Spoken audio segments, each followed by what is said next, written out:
If by choice or circumstance your holiday feast includes only yourself and perhaps one other, taking a no fuss, less muss approach doesn't have to mean less taste or substance.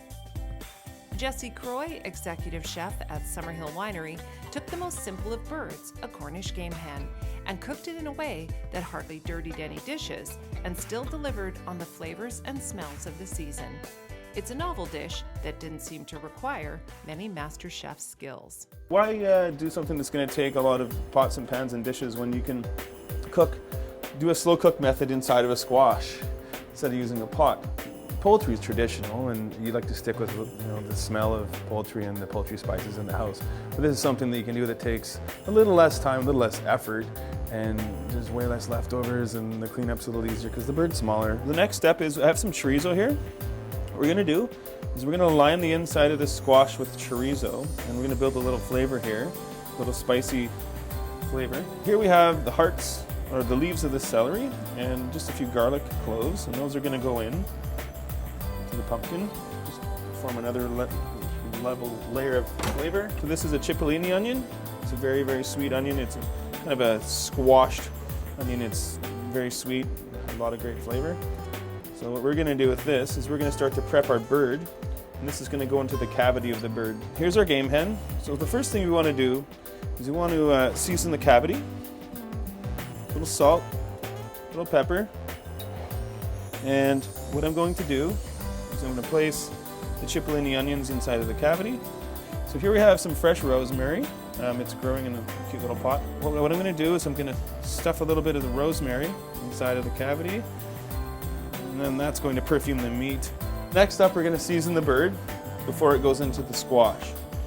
You want to start, a little salt, a little pepper, some fresh sage, some dried sage. It was fresh at one point. We put some of the flavorings under the skin, and as it melts, it kind of keeps the bird moist. It gives it a wonderful nutty flavor.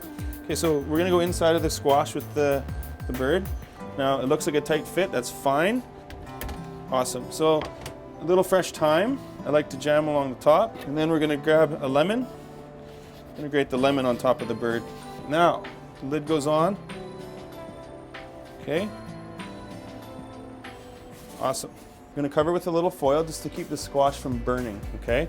And we're also going to put a small amount of water in the bottom of our pan.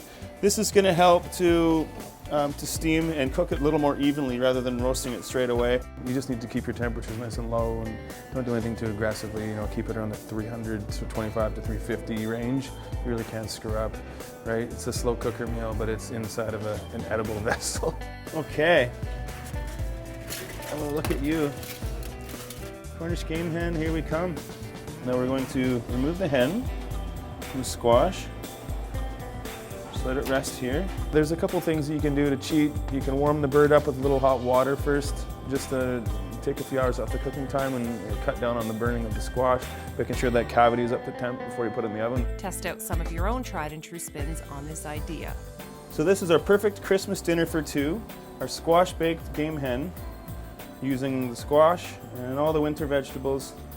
Wonderful flavors. For Go Okanagan in Kelowna, I'm Tammy Williams.